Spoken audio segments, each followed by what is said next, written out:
Welcome to the Franchise Woman Podcast, where passion and purpose collide, profits are made, and relationships forged. I'm Rebecca Monet, CEO and Chief Scientist at Zoracle Profiles, along with my co-host, community advocate, speaker, author, and entrepreneur, Tracy Kawa. Our special guest today is Barb Moran. Barb is CEO and co-founder of Moran family of brands, including Mr. Transmission, Milex Complete Car Care, Altamir Automotive Outfitters, and Turbo Tint. There are over 130 franchises with 124 repair and 50 window film and 38 locations open in 25 states and expanding internationally. Barb currently serves as a member of the board of directors of the IFA, the International Franchise Association, as well as a previous term from 2006 through February 2012. She has also been an active member of several committees focusing on franchise relations, franchise mentorship, and women's mentorship. Currently, Barbara serves as chair to a mentorship program, Friendship, and is past chair of the Franchise Relations Committee for the IFA. In 2014, Barb was honored as a recipient of the Bonnie Levine Award by the IFA for her support and mentorship of others. Woo, that's a lot, Barb. Yeah. I can tell I'm a type A personality. You are a type A, there's no doubt. Oh my goodness. Yeah. Well, we're thrilled to have you today. So thank you for carving out some time for us. Well, thank you. I'm really excited to be part of this podcast and being able to share some information and, hopefully help someone else on their journey. Yeah, I think we have so much to learn from you, Barb. And from what I understand, you had anything but a typical straightforward line to CEO, right? You started out with art school. Tell us a little bit about that. Yes, I was a young prodigy artist. I started attending the Art Institute actually in high school for children who were gifted. And then I was accepted into their college program. And I was studying there. I mainly dealt in sculptures and metals, wood and metals, as well as clay and also printing. So working in metal and print. Embossing, all those things. And so I didn't fit in very well there. Everyone thought I was a little bit odd because I would like look at people's talents and I'd go up to them and I'd be like, oh, I really love what you're doing here. And I have this idea and I would love to be able to collaborate with you and put this piece together.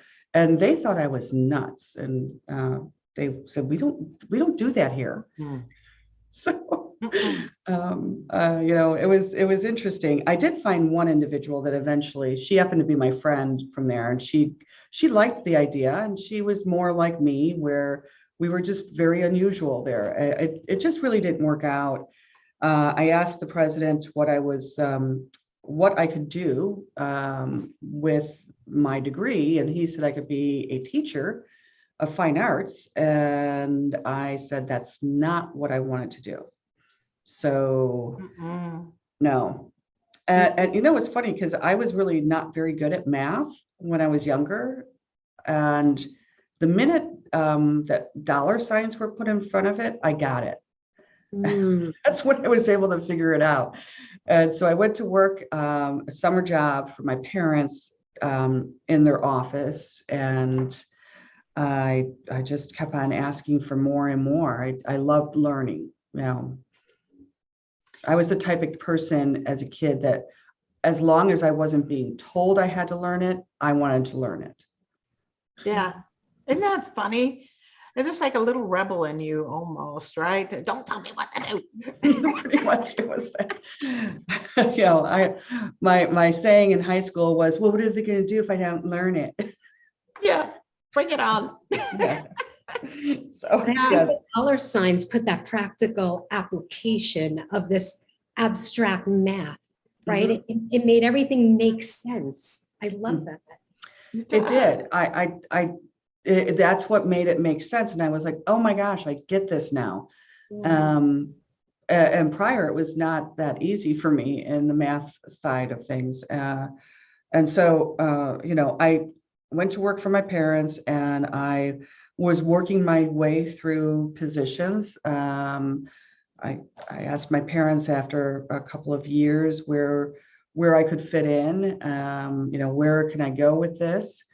And at that point, I had been handling a lot of legal cases for them, and representing the corporation. You were allowed to do that under a certain percentage, and so, or dollar amount. So anyways, my father said, I was office manager by then, and he said, well, you've gone as far as you can go. And I said, well, then I'm going to go back to college, and I want to be a lawyer. And Oh, wow.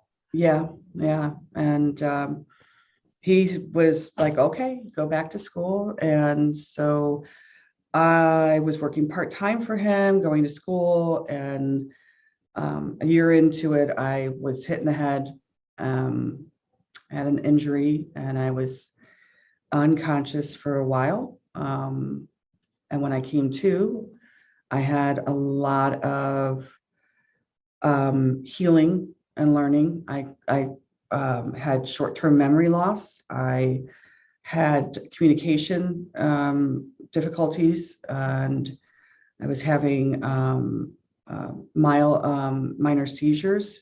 I wasn't having grand mal, but I couldn't go back to school. I was having cognitive issues, so I had to go through medical training for over a year to learn how to process and learn how to remember again. So, That's you know, amazing. yeah. That's amazing. I mean, even that whole process of having to learn how to learn, right? And put all the pieces back together, so to speak. During that process, do you see any benefits that came out of it, or gift that came out of this horrible experience of the accident and then the healing process? Did it teach you something specifically, or were there some gifts that came out of it? Yes. Well, first of all, I had been on a journey. I had a interested party, a law firm that was they were sponsoring me. I wanted to be a lawyer that was specific in programming and accounting software, because there was a lot of problems in the 80s with the way programs were being designed, and no one was the same, and there was no continuity, and there was a lot of things not functioning right. So that was my journey that I was on, and I was doing very well in school. And then all of a sudden, I was, knocked out, and my journey ended. I could not go back to school. They told me I had to wait 2 years because of the cognitive and the seizures and everything. And so during that time, those 2 years, I went back to work for my dad. I needed money. And I also ended up meeting who was going to be my future husband. And I met him, and then I had a baby. So everything, just because, you could always go and look back and say, woulda, coulda, shoulda, and wish I could have done this over. And, I wouldn't have had my baby, my daughter. I wouldn't have had my son, and and I wouldn't have had the journey that I went on next. So, instead of looking at things as roadblocks, and the end of the journey you're trying to go on, you have to sometimes come to the realization that, there's a new one. and it's what you make of it. You know, Yeah. Really. That's just amazing. crazy when you think about it, right? Because you're right. The woulda, coulda, shoulda, if only doesn't solve any problems at all. I'm on this new path. These are the cards that have been dealt me. How do I play them to the best possible, Mhm. way to make this life work? Tracy, I Right. interrupted you. I'm sorry. No. I'm just amazed because it sounds like, Barb, you had to overcome not only health issues, but internal beliefs of your parents that you can only go so far, Mhm. right? And every time you tried to move away, something brought you back. Yeah. So then what? Then what happens? Well, and it's really funny because that is so very true. It is very true. It was, I always ended up back to my parents. And so I decided that even though they had already told me I was not going to be in any position more than what they originally said, I was going to utilize this as an avenue to learn as much as I could about owning a business and operating a business. And so I literally was going and conquering one position after another, all the way from accounting and all the positions in accounting, through marketing, all the positions in marketing, through development, all the positions in development. The only operations, the only thing I did not learn was how to fix a car.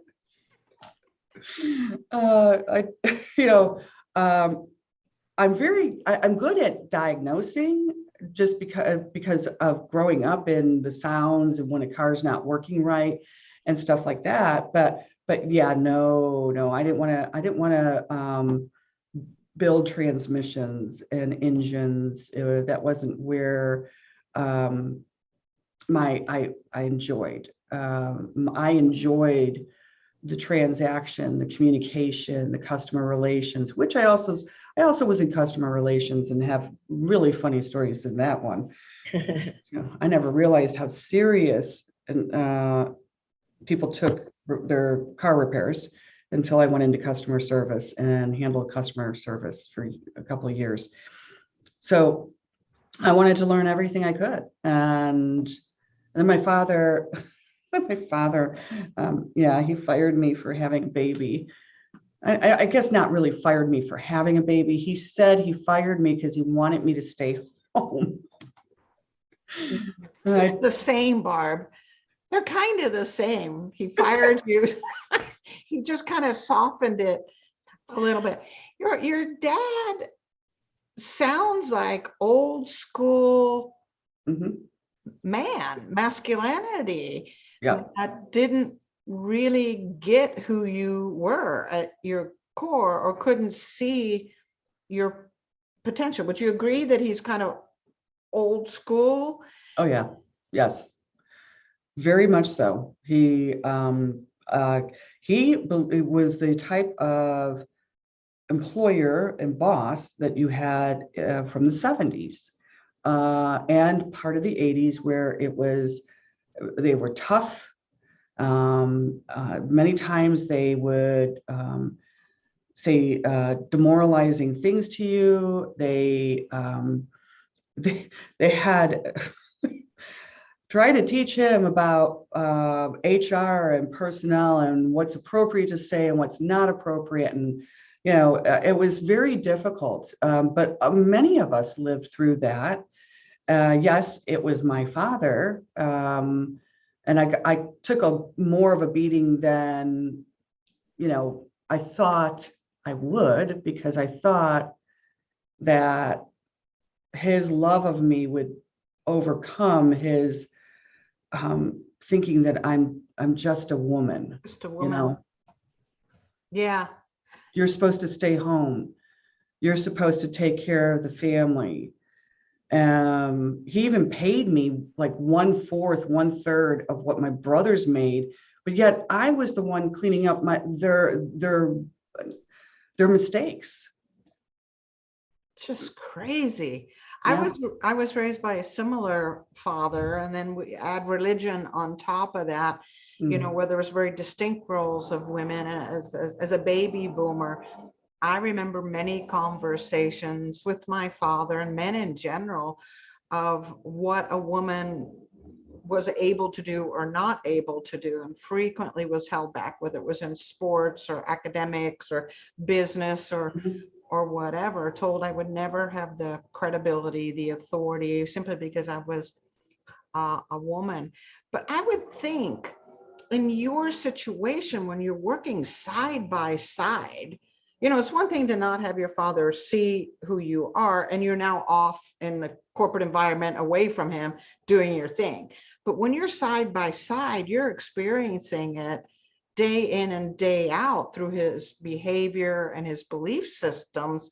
So do you think within you is just a stubborn rebel or someone that says, I'm going to prove you wrong? Or how did you get through that? Because that had to be crazy difficult. It was, and I think also there were other men around that influenced him and tried to undermine. Okay. And so my position and feeling was, okay, if I am responsible for, let's say, X, and I've been told to figure out a solution, and I present three different options. I always presented three. And the reason I did that is because I felt that showed that I actually did a lot of research and thought on and gave different paths you could take. So when and if I was turned down, and I really believed in what I was presenting, I would go back to the drawing table and say, what did I miss in that wow factor of, oh my gosh, yes, we should be doing it this way. And so I would go back to the drawing board and represent. And sometimes I still got turned down on changing how we did certain things. And then, he'd end up where he had, this is back in the late 80s and early 90s, he'd have, a labor board audit. Well, and I'd have to handle it. And I'd say, see, I told you, this is the way you're supposed to do it. Yeah. Yeah. So yeah, no, I guess you could say stubbornness, you could say tenacity. I know that I had other men that were supervisors telling me to shut up. And my job was to put policies and procedures in place. And so one of the things I developed a handbook of all the things you had to do when you're starting a business, your registrations, your insurance, and you're setting up your books and setting up your how you're going to process your payroll and just the whole back end thing. I was told that the book, they would not let me provide that to franchisees back then because they said that it scared them because there was so much to do. And I said, but there is so much to do, and we should be guiding them. Yeah. Yeah. So Yeah. Let's be transparent here. Yeah. I love that collaborative nature. Like she's got the fighter within, and then she's got that collaborative nature on the outside. And it seems like you're fighting to be able to represent people, to help people, to give them the tools, right? That they can launch their business to the best of their capacity. Exactly. Right.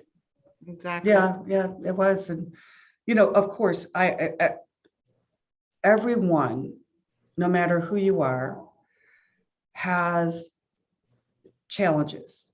It's how you respond to those challenges that takes you to your outcome, the results you obtain. And yeah, it's easy to give up. I could have given up. I could have just been at some point, I don't think I could have been a stay-at-home mom at that point because I just bought a townhome with my husband and, we needed the money, back back then, and then in the late 80s, you were still paying like 10, 11% interest on a loan. Wow. Yeah. Yeah, so Yeah. had to work. Got to do what you got to do. Yeah. Well, that speaks to the tenacity you had. So it's interesting because what's coming up for me as you're talking is, as Tracy pointed out, you had a little bit of this collaborative, almost overcompensating. I'm going to do three, not one solution, but you are kind of a problem solver. You have a mechanical mind, and the ducks have to line up in a particular way. So you're able to solve problems Mhm. in different ways. You're able to go many different directions. But being a woman, you had to triple your efforts, where I would think a man would come in with a solution and he'd have a certain authority, a certain credibility, Mhm. Oh yeah. where you knew that that wasn't going to work. So it's like, okay, I'm going to come with three well thought out ideas that will solve this problem. I'm going to present it as best I can. If I get negative feedback, I'm going to try to not take it personally. Mhm. That would be hard for me. And then I'm going to regroup and come back. You just kept getting in there and fighting the battle, especially as Tracy pointed out, if you knew it was a battle worth fighting because it was about your people, about helping others, you're just going to regroup Yeah. and do it again and again. Would that be an accurate description of how you were dealing in those early days?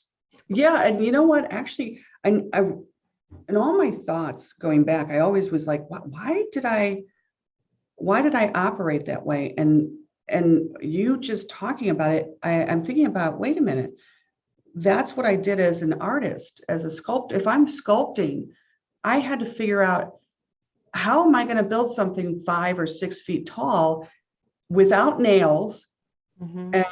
and have it tell a story and be able to stand up, you know? And so maybe that's how come I did what I did, and why I did it in different ways, because in art, in sculpting, in painting, in all the different mediums you use, you have to figure out how to get to the outcome that you are imagining in your head. So maybe that's where that all came from.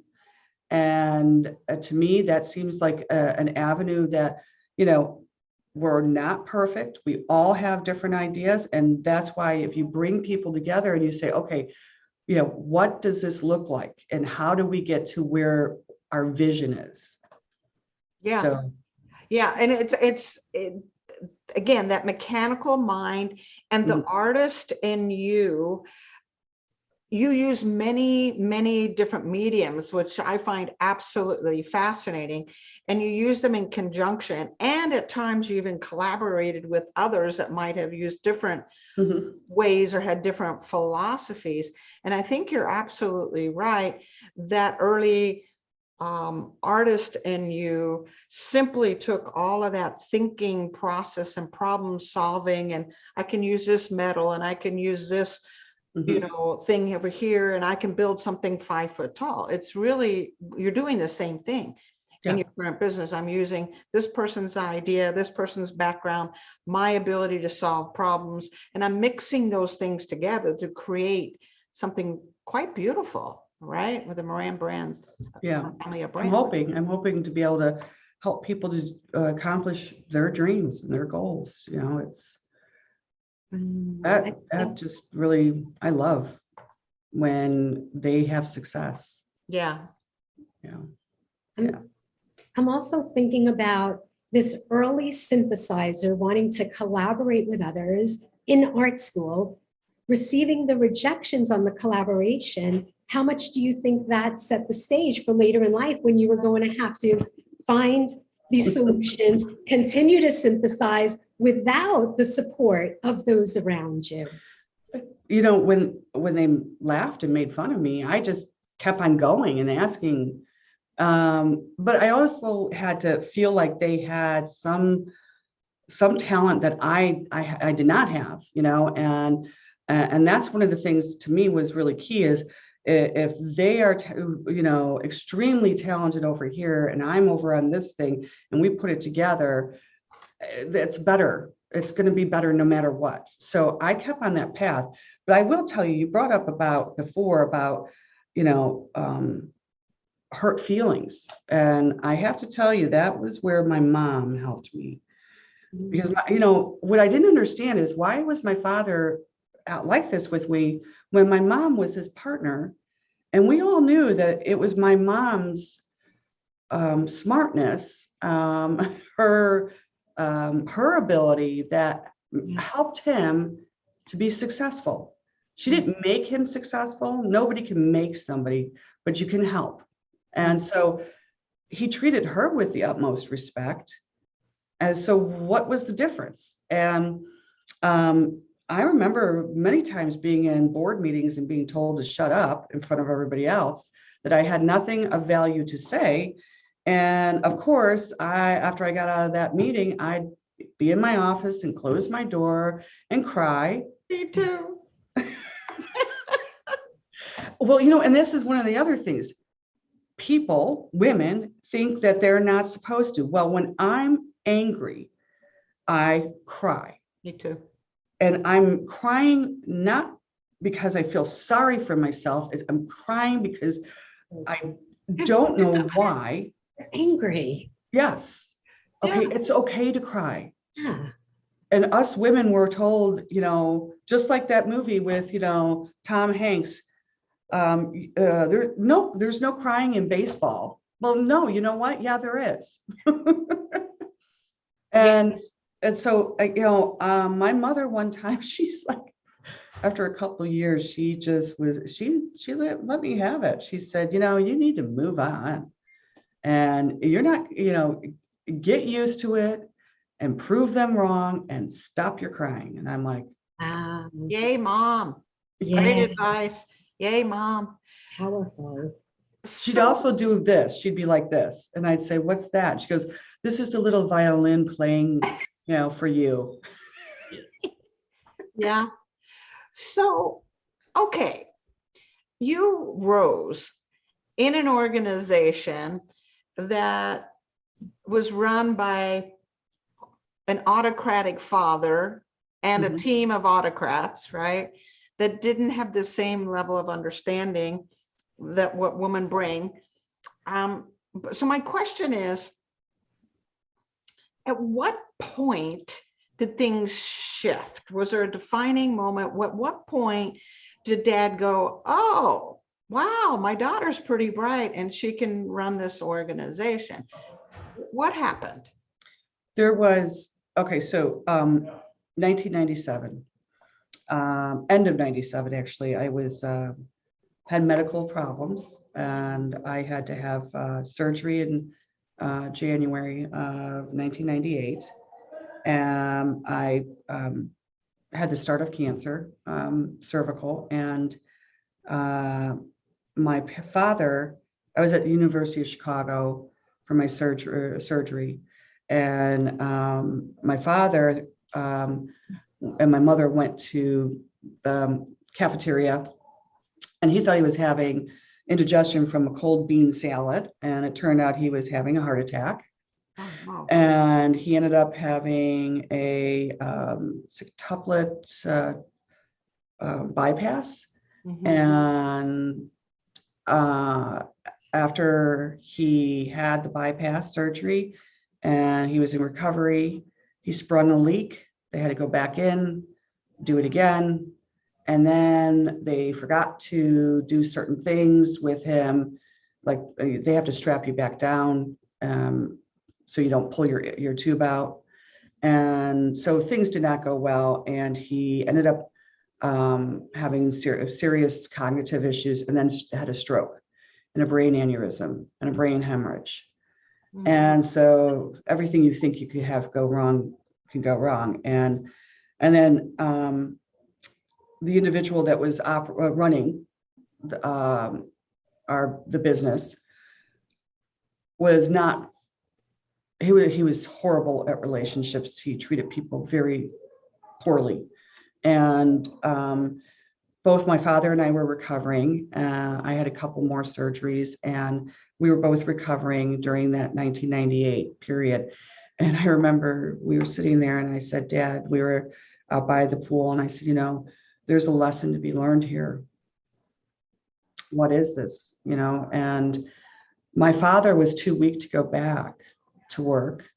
He lived, which the doctors were like, we don't know what to tell you because nobody's ever lived with what happened. And so when I went back to work at the in late 90s, 98, I had to prove to my father that this person was not doing our company right. Mhm. And, we need to change course. My father finally agreed and sent me to meet with Bob Gappa at Management 2000. Yeah. Bob sat me in a conference room for 3 days and hammered out all the problems that we had in our system, that we had with our personnel. And I guess what my vision was. And he was supposed to find the right person to run the company. He told me he did. And I said, who is it? He goes, well, I'll be back. I got to go take care of something. A couple hours later, he comes back, and I'm like, I've been sitting here for like 2 hours. I'm hungry, And I said, so who is this person? And he says, well, it's you. And I said, oh no, I was told I would never be running the company. And he said, well, I just talked to your dad, and he said he's in agreement. And I said, well, I don't know if I want this. After all that. Yeah. Well, I was afraid. I knew there was a lot of problems. And it was the old regime of how franchises operated. Mhm. What is that saying? Carry a big stick. Oh gosh, it was more on intimidation and threat instead of trying to build relationships and Yeah. work together. Yeah, it's an Yeah. us against them almost kind of feel that goes with that.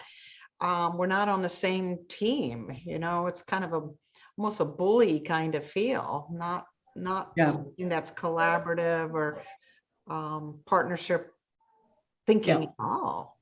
Yeah. Yeah. So you came in a difficult time. Yeah. I can't even imagine. I can't even imagine that. What do you think convinced your dad? Was it simply his health? Was it hearing from Bob Gappa, who is highly acclaimed and respected? What do you think changed your dad's mind from my daughter will always be in an administrative role or whatever? Definitely not a president and or CEO. Right. I mean, what was it internally or that what might have been said that would make him wise up? Well, I know my father respected Bob a great deal. Mhm. My father was friends with Dave Thomas and all the guys in the early 90s with the IFA. And Mhm. so there were people that he had great respect for, and Bob was one of them. And I don't know exactly what he said, but I have a feeling that it was about how the relationships were with the franchisees, and that continuing on the path that we were was not good. Mm-mm. And Bob, I think, also said that he would help me and mentor me that first year, which he did. He spent a lot of time in my office because I found out that everyone that worked in the company outside of me and my people did not know how to do their job, because they were told that every day that they met with the then current president and was like a reporting system of go do this and report back to me and I'll tell you what to do next. So I kind of freaked out. I was like, how do you not know how to do your job? Wow. This really is old school, Tracy. I mean, amazing. when I think about this, it's boss peon kind of mentality. I'm Interesting. wondering what portion of that was just simply third-party validation, like someone who is highly respected said, hey, it's okay to have a woman as a CEO. Like, I think so. what factor did that play? I think it played a great deal of a factor. If it wasn't for the communication Bob had with my father, I would not have been in the position I am. And at this point, things happen. I fell in love with the franchise industry. I love it because I am creating something. I'm creating something with other people, and franchising really is about collaboration.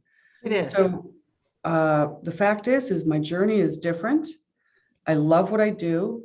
And on top of that, I now own the company. And my owning the company also came from arguing with my father, because he didn't think, when we all went through the crisis in 2008 and 9, I had presented prior to that,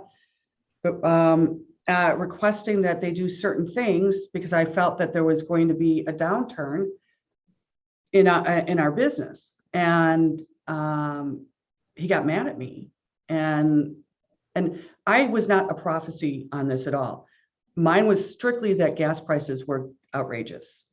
Not like now, but I thought miles driven had been going down. So I thought there was going to be, a pullback on repair. And he disagreed. And he also disagreed with me on technology and the internet. And he said to me, I'm at the end of my life where you stop taking risks. You're at the point where you want to take risks. And I said, you're right. And he said, if you don't like what I'm telling you, then buy me out. And I said, okay. Thank you. I can do that. Yeah. Oh my goodness. That's amazing.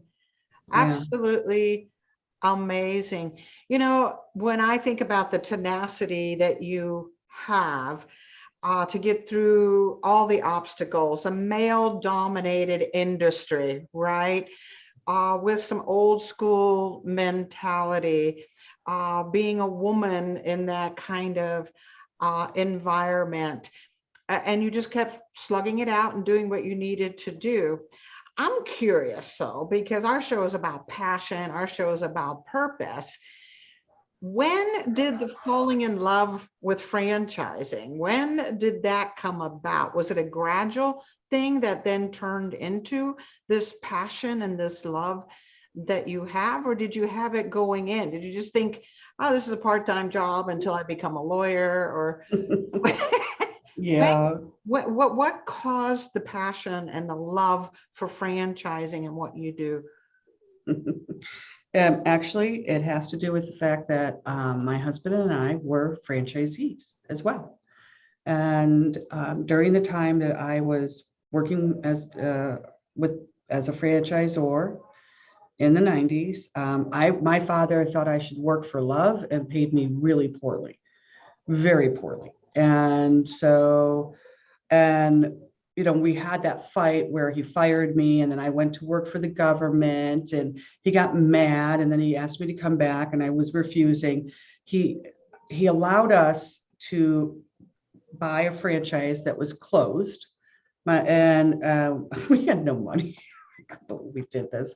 We had nothing. We had literally so we buy this franchise. It's been closed. We basically sign all these promissory notes and everything and have to pay all this money. And he makes us pay our rent right away because he owned the building. And I worked for the government, okay, and then the state of Illinois couldn't settle on a budget, so then they stopped paying us. Good grief.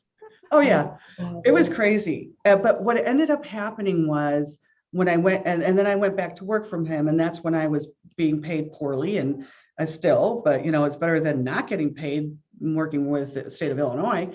And so the thing was, is that what put the roof over my family's heads, what we bought a house, and it was from our franchise and the success we were having. And we also were able to provide good for our children. And also, this was also a factor in the whole situation when I had said to you that I approached my father about the behavior of my predecessor and the negativity and stuff. Part of that came from the fact of when I got sick, my husband, I handled the back end of the business, and we got distracted, and I wasn't able to do my work on time. And he was making decisions that were not good because he didn't have my information. And everybody knew I was sick in the company and never approached my husband, not one ops person, saying, hey, do you need any help? Do you need any guidance? Nothing. And I guess that's where it started. I was mad. Hey, passion that comes from anger is always the prettiest, right? because you're trying to overcome something, right? If you're mad about the circumstances, and you take that passion and you turn it into something beautiful. What I think about is the lady whose daughter was killed because of a drunk driver, and she started the MAD organization. She took her grief, her anger, this is not fair, I can't believe I'm not blah, blah, blah. In your case, your husband wasn't getting the support, you weren't getting support, and you've been part of the organization. That makes you mad. I would step up, and that would turn into some passion for me where, okay, that this going forward, this is not the way it's going to be. I'm going to see to it it's not going to be that way, that others don't experience that kind of letdown or disappointment at a time that they need somebody to have their back, right? Well, and it made me realize that if they would do this to me, what are they doing to the other franchisees? Yeah. But it seems like your parents knew that, like, the more you got pushed around, the more that fighter would come out. Like, I feel like your mother knew that. And I don't know if your dad cared as much, but I feel like your mom knew that. Oh, she did. Right? Yeah. I was the type of person that, yes, I would fight. I would fight because, and maybe that's where the passion started first, is the fight to prove what was going on was wrong. Somebody should have even just talked to us, and so that brought me to, hey, we wouldn't have this home if it wasn't for our franchise. And because I can't work it right now, we're suffering. And I'm not asking that I wanted them to step in, but at least just, let us know that you're thinking about us, that you understand. And if there's anything that we could do to help, we'll try. And even if that means, just a pep talk or trying to help a person solve problems, that to me was what, we really needed. And that's the heart. It's almost as if this relational part of you combined with this incredible problem solver.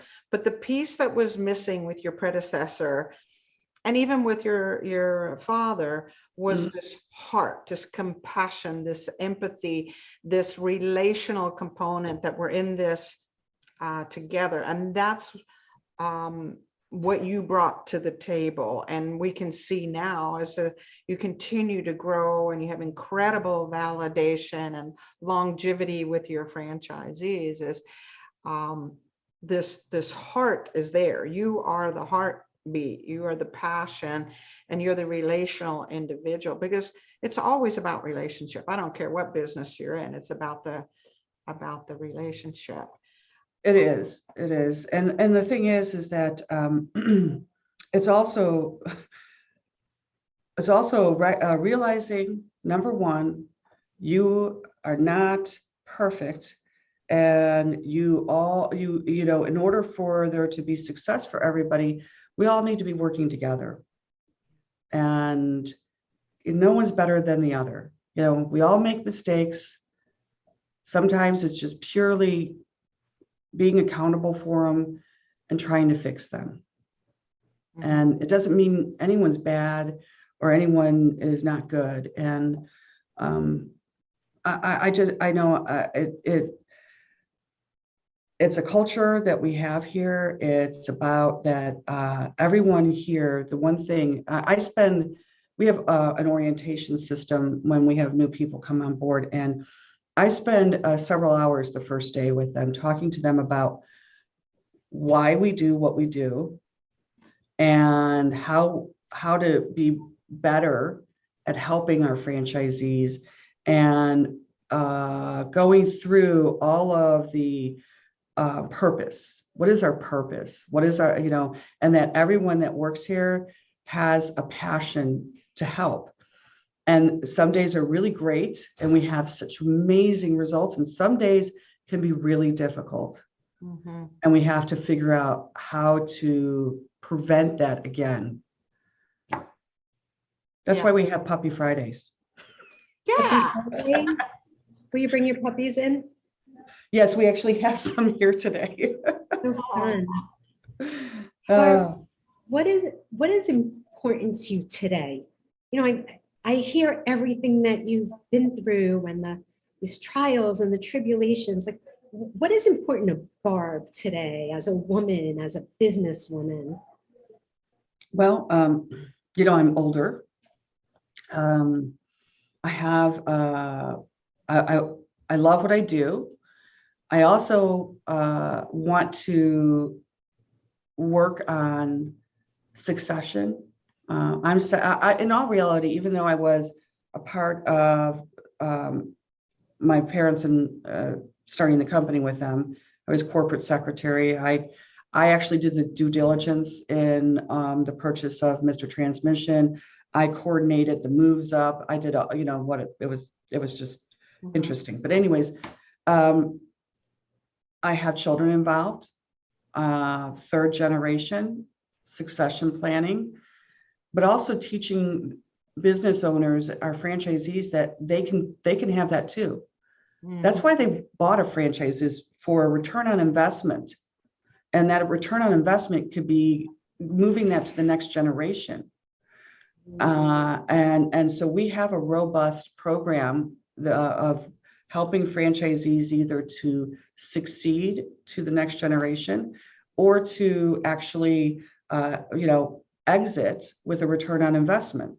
And so that part is what we are working on, and also keeping the processes and the support services going with our franchisees so that they can continue to grow and be successful. Eventually, of course, you know, I think I'll want to have kind of more time to maybe be with grandchildren at some point. Yay. You know, That'd be great. that'd be nice.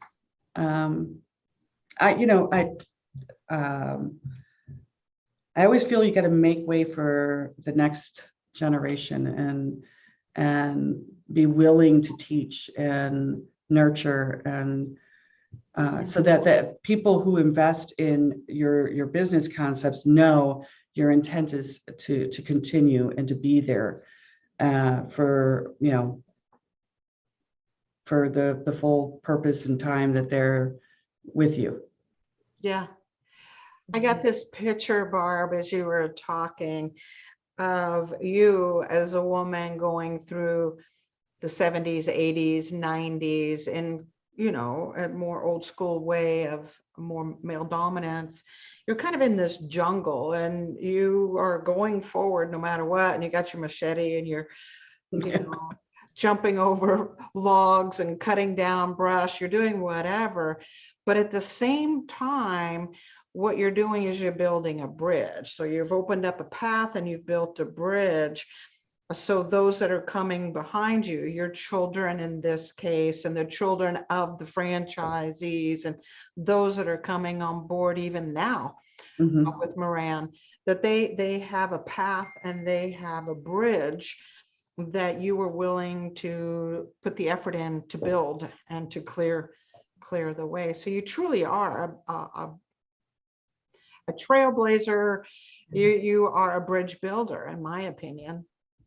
There are many women that came before that were bridge builders. I look back and the boss I had, who was a state representative, she taught me about working with and negotiating with men in business and what to ignore and how to work around things. But then I also look back at some of the amazing women we've had in our lives, all the way back to, Elizabeth Cady Stanton. She was one that I actually really, I loved what she did. She really was the start of the women's movement, but she also knew that she was not the best at being out in front, to being the voice. And she worked with, Susan B. Anthony and be that person. I'll be a part of the back. And so that's what I love. We're part of the back end. We're going to help you, And she didn't need all the glory and the accolades and stuff. And she would, people don't really always remember her, but there's been so many amazing women in our life that they paved that road. And I just get to be a part of that journey. And I'm really excited that I've been able to do that. I am accident prone, so it's kind of interesting because you need to picture here where, yes, I'm chopping through the jungle, building a bridge, but I'm falling over and knocking my butt out. And then I got to get back up and try to figure out how to get do there. it again. I got to do it again. Yeah. Yeah, exactly. Yeah. These stories are important. Our history is important, and the history of others that have gone before us is important, which is why we're so grateful you're taking some time today to share this story so we can share it with others, that there are folks that have gone ahead of us. I do need to wrap up this. Oh, yeah. Sorry, my ears. Darn. But before I do, how would people get hold of you, Barb, or learn more about the Moran family of brands? Well, there is, of course, my email. I respond to emails. Sometimes it may take a little bit of time. I do receive a lot, but I always respond. bmoran@moranbrands.com. And also, we also have our website, Moran Family of Brands. 800 number. I don't use it often, so bear with me. It's 1-800. Oh my gosh, let me look at my business card. Oh, that's funny. I do the same thing with our office line. It's like, I don't know it off the top of my head. I just know the first 3 digits. Yeah. This is funny. Oh, yes. Okay. It's 1-800-377-9247. And then also my direct line is, I'm always willing to talk to people, 708-297-2230. I also do a lot of texting with my franchisees after hours. You're relational, right? You're relational. Yeah. Peter's better at it though than me. Is he? Yeah, he loves to talk all the time. I do too, but I'm more personable like this. Yeah. Yeah. Yeah. I adore Pete, as you know. Yeah. He's great. He's just such a good man. All right, Tracy, any final thoughts for our audience and for Barb? So many. I could write a book based off of our interview. And Yeah. I just want to applaud Barb for your poise and your grace. Like I listened to your story. I think that any one of those points in your life would have had me pulling my hair out of my head. And yet you always seem to come back to the table, even if it meant looking at yourself, even if it meant, well, how can I refigure this so that it lands for someone else, knowing that there may not be anything wrong with it at all. But what needs to be said? What didn't I say? So to me, that is one of the greatest takeaways of today. And I appreciate you sharing that so much, especially with a large audience of female franchisors, people in the industry who are going to be listening to this. Yeah. Well, thank you. And there is self-reflection. And I will say that I think that as I've gotten older, I have become more self-reflective of my role, my decision-making, my response or actions, or as a friend of mine told me years ago, non-actions. Yes, that's an answer all by itself. Yeah. So thank you guys. Thank you. Yeah. Thank you for spending time with us. And thank you the rest of you that are listening in to the Franchise Woman podcast, where passion and purpose collide, profits are made, and relationships are forged. All things that Barb have talked about. So listen in next week for another episode. Thank you.